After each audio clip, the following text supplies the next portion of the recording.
how to add friends on Dragon City. Now, before we go deep into the process, make sure that you're currently running the latest version of Dragon City by just going up to your Google Play Store and just looking for your Dragon City mobile adventure.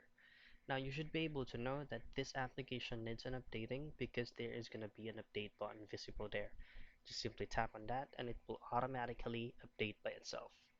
Next thing you do is, of course, log in to your Dragon City account. And then right here, adding friends on Dragon City is very easy. So as you can see at the lower left portion of your screen, you can see three options. So it's going to be social, storage, and battle. Now, what we're looking for right now is going to be social. So tap on social. If from here, you should be able to see three options like friends, leaderboards, and alliances. So we will be looking at friends. So tap on here we go. As you can see, you have to log in or sign in using your Facebook account or your social media account. So once you have successfully logged in using your Facebook account, that's the time that you can add random friends that is playing Dragon City.